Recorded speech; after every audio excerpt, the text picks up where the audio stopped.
हमारे YouTube channel में आप सबका स्वागत है। दोस्तों, आज की इस वीडियो में आपको बताएंगे घर के पास ये 3 वृक्ष कभी नहीं लगाना चाहिए, इस वृक्ष के पास कभी नहीं जाना चाहिए। तो भगवान श्री कृष्ण वास्तुशास्त्र का विशिष्ट ज्ञान रखते थे। उन्होंने समय समय पर धर्मराज युधिष्ठिर को वास्तुशास्त्र का ज्ञान दिया। यह ज्ञान समस्त मानव जाति के लिए अत्यंत महत्वपूर्ण और कल्याणकारी है। श्री कृष्ण ने 2 ऐसे पेड़ पौधों के बारे में बताया है जिनका भवन की सीमा में होना दुख एवं दरिद्रता को लेकर आता है।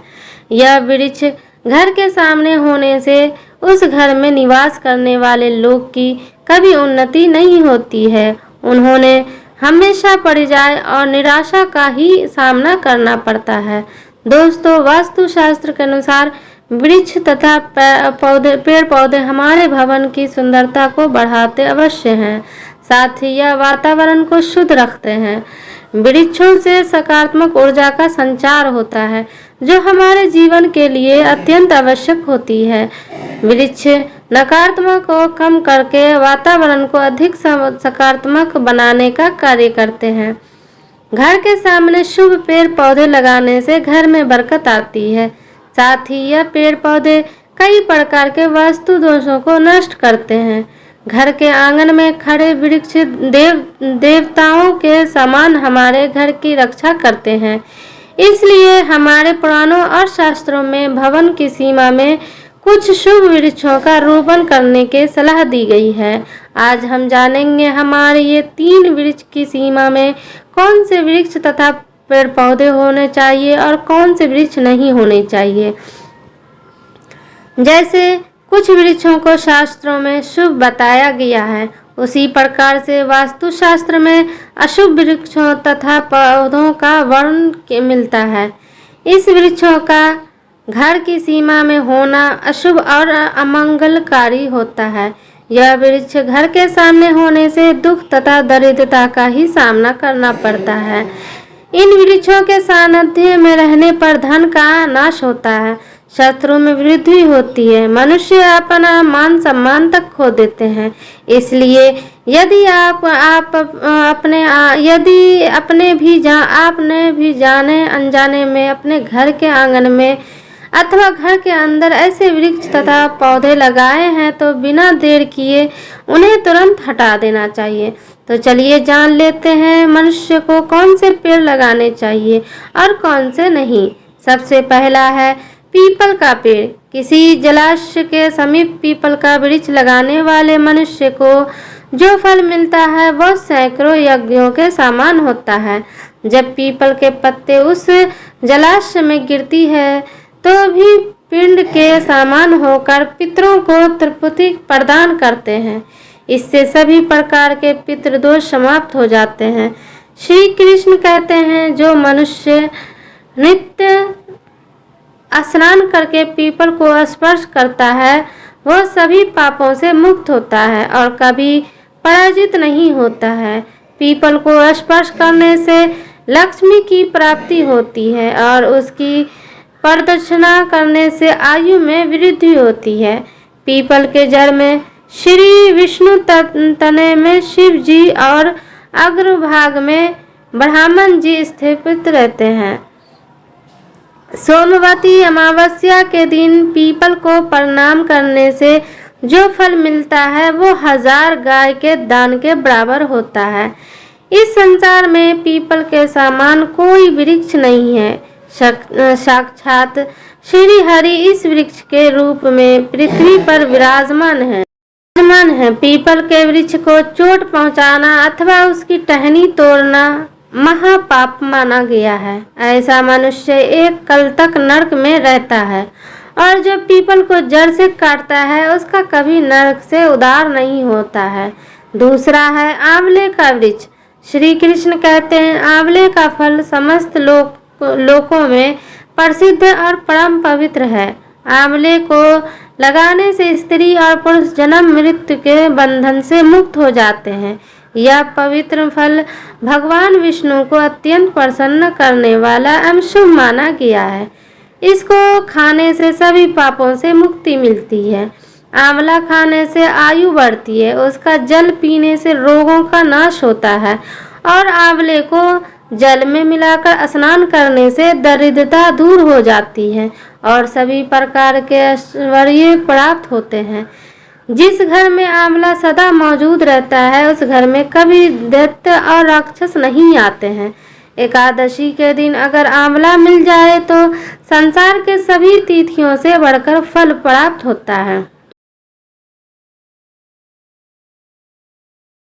अपने केस में आंवला लगाने वाले फिर से मृत्यु लोक पर जन्म नहीं लेता है। जिस घर के सामने आंवले का वृक्ष होता है वहां पर साक्षात लक्ष्मी नारायण निवास करते हैं। तीसरा है अशोक का वृक्ष। दोस्तों, पद्म पुराण के अनुसार अशोक के वृक्ष में अप्सराओं का निवास होता है। यह वृक्ष अशोक करने वाले होता है। इस वृक्ष को घर के पास लगाने से घर में सुख शांति बनी रहती है। नाना प्रकार के रोगों से छुटकारा मिलता है। माँ लक्ष्मी को नीम के पत्ते अद्वितीय प्रिय होते हैं, इसलिए वह नीम के वृक्ष के पास निवास करती है। घर के सामने नीम के वृक्ष का रोपण करने से धन समाप्ति की प्राप्त होती है। छठा है जामुन का वृक्ष। यदि कोई मनुष्य कन्या प्राप्ति की कामना करता है तो उसे जामुन का वृक्ष अवश्य लगाना चाहिए। पद्म पुराण के अनुसार जिस मनुष्य के घर के सामने जामुन का वृक्ष होता है उसके घर में कन्या का जन्म होता है, जो कुल का गौरव बढ़ाती है। सातवां है बेल का वृक्ष। ब्रह्म पुराण के अनुसार बेल के वृक्ष में भगवान शिव और गुलाब में देवी पार्वती का निवास है, इसलिए अगर बेल के वृक्ष के पास गुलाब का पौधा लगाया जाए तो शिव पार्वती का आशीर्वाद प्राप्त होता है। उस घर में कभी भी दुख दरिद्रता नहीं आती है, उस पर घर में कभी अकाल मृत्यु नहीं होती है और कोई स्त्री विधवा नहीं बनती है। आठवां है नारियल का पेड़। नारियल का पेड़ लगाने से पुरुष अनेक स्त्री का पति बनता है। नारियल किसी भी धार्मिक अनुष्ठान का आवश्यक अंग होता है। यह अत्यंत शुभ माना जाता है। घर के आंगन में नारियल का पेड़ होने से उस घर में हमेशा शुभ होती है और उस घर के सदस्यों का समाज में बहुत मान सम्मान में होता है। सुंदर पत्नी की कामना करने वाले मनुष्य को अनार का वृक्ष लगाना चाहिए। प्लस का पेड़ ब्राह्मण तेज प्रदान करते हैं, इसलिए इसका रोपण अवश्य करना चाहिए।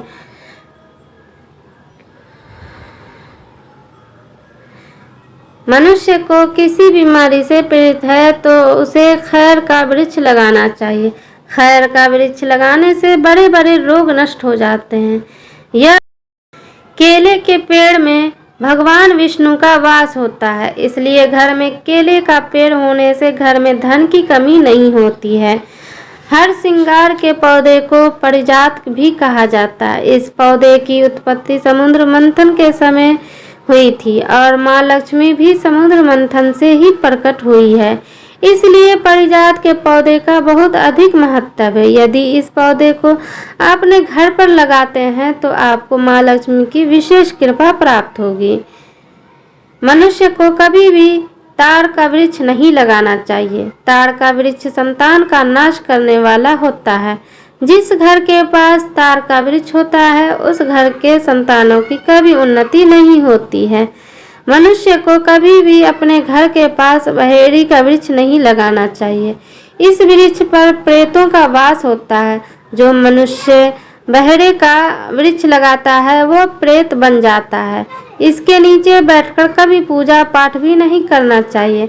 सुंदर पत्नी के कामना करने वाले पुरुष को दांत का पेड़ लगाना चाहिए। अगर किसी मनुष्य को शत्रुओं का भय सताता है तो उसे कुबेर का वृक्ष लगाना चाहिए। यह शत्रुओं का नाश करने वाला होता है। तो दोस्तों, इस प्रकार से शास्त्रों में इन पेड़ पौधों के बारे में बताया गया है।